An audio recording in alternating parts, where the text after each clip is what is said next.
Hello everyone, welcome back to my channel cooking with Armina. আজকের ভিডিওতে আমি বানাতে চলেছি দারুণ মজার একটা চিকেন মশলা রেসিপি। একদম রিচ, ক্রিমি আর ফুল ফ্লেভারে ভরা।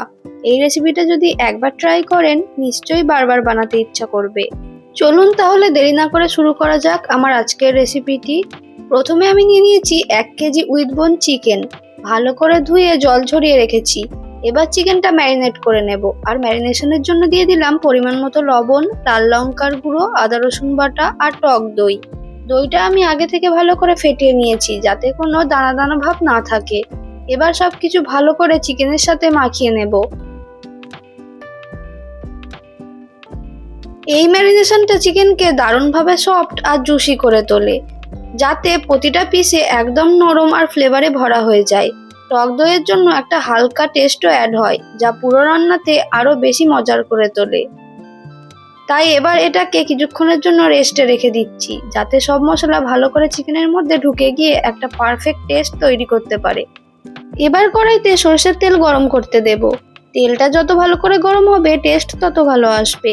তেল গরম হলে দিয়ে দিচ্ছি গোটা গরম মশলা, এলাচ, লবঙ্গ, দারচিনি আর গোলমরিচ। এই সময় যে গন্ধটা বেরোবে সেটা কিন্তু পুরো রান্নার মুডটাই সেট করে দেবে। এবার দিয়ে দিচ্ছি পেঁয়াজ বাটা। মিডিয়াম ফ্লেমে পেঁয়াজটা ভাজতে থাকবো যতক্ষণ না হালকা ভাজা ভাজা হয়ে আসছে।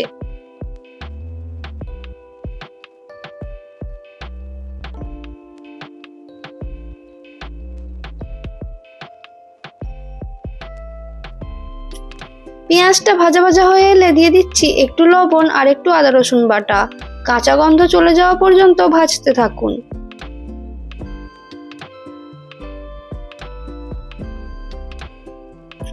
দেখুন পেঁয়াজটা খুব সুন্দরভাবে ভাজা হয়ে গেছে। এবার আমি এর মধ্যে দিয়ে দিচ্ছি সব গুঁড়ো মশলাগুলো। দিলাম 1 চা চামচ কাশ্মীরি লঙ্কার গুঁড়ো, 1 চা চামচ লাল লঙ্কার গুঁড়ো, 1 চা চামচ হলুদের গুঁড়ো, 1 চা চামচ জিরের গুঁড়ো আর 1 চা চামচ ধনের গুঁড়ো।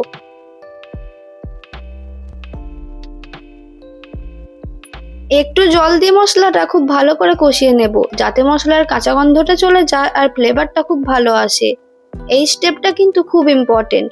মশলা যত ভালো করে কষাবেন রান্নার টেস্ট কিন্তু ততই ভালো হবে।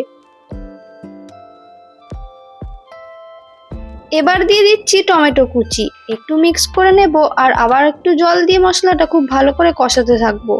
যখন দেখবেন মশলা থেকে তেল ছেড়ে বেরোচ্ছে তখন বুঝবেন এটা একদম পারফেক্টলি রেডি হয়ে গেছে। গ্যাসের ফ্লেমটাকে মিডিয়ামে দিয়ে ঢাকনা দিয়ে কিছুক্ষণ রান্না করে নেব। দেখুন মশলাটা থেকে খুব সুন্দর তেল বেরিয়ে এসেছে। এবার আমি এটার মধ্যে আগে থেকে ম্যারিনেট করা চিকেনটা দিয়ে দেব।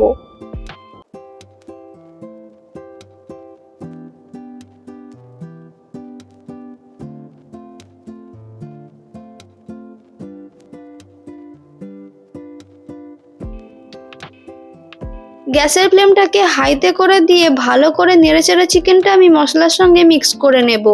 এবার ঢাকা দিয়ে মিডিয়াম ফ্লেমে রান্না করতে দেব।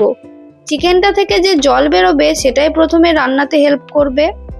এক্সট্রা আর কোনো জল দেওয়ার দরকার নেই। গ্যাসের ফ্লেমটাকে লোতে রেখে দিয়েই রান্না করে নেব। ঢাকনাটা খোলার পর চিকেনটা আর একটু নেড়েচেড়ে নেব। আর দেখুন চিকেনটা থেকে কত জল বেরিয়ে এসেছে।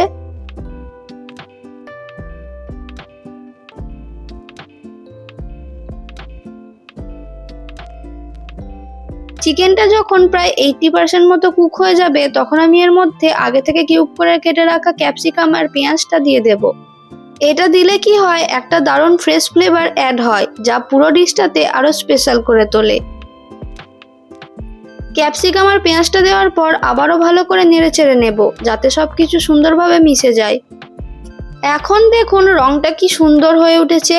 লাল মশলার মধ্যে সবুজ ক্যাপসিকাম আর পেঁয়াজের কম্বিনেশন একদম চোখ ধরে রাখার মতো। ক্যাপসিকামটা বেশি রান্না করবেন না, একটু ক্রাঞ্চি থাকলে খেতে আরো বেশি মজা লাগে। আর পেঁয়াজটাও একটা হালকা সুইটনেস অ্যাড করে, যা পুরো ডিশটাকে আরো ব্যালেন্স আর ফ্লেভারফুল করে তোলে। এখন আমি দিয়ে দিচ্ছি অল্প একটু চিনি আর গরম মশলার গুঁড়ো।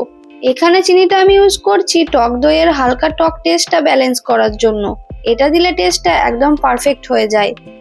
এবার আপনার যেমন গ্রেভি লাগবে তেমন মতো জল দিয়ে দেবেন। তবে আমার মনে হয় এই রেসিপিটা বেশি জল না করে মিডিয়াম গ্রেভিতেই বেশি ভালো লাগে।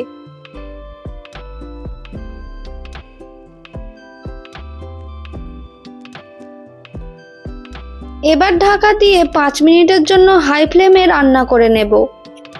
শেষে ওপর থেকে একটু ফ্রেশ ক্রিম দিয়ে দিলাম। এটা পুরো ডিশটাকে একদম রিচ আর রেস্টুরেন্ট স্টাইলের এনে দেয়। ব্যাস রেডি হয়ে গেল আমাদের দারুণ মজাদার রেস্টুরেন্ট স্টাইলের চিকেন মশলার রেসিপি। গরম ভাত, রুটি বা নানের সাথে খেতে অসাধারণ লাগবে। ভিডিওটা ভালো লাগলে লাইক, কমেন্ট আর চ্যানেলটা সাবস্ক্রাইব করতে ভুলবেন না কিন্তু। আবার দেখা হবে নতুন রেসিপি নিয়ে। সবাই ভালো থাকুন, সুস্থ থাকুন।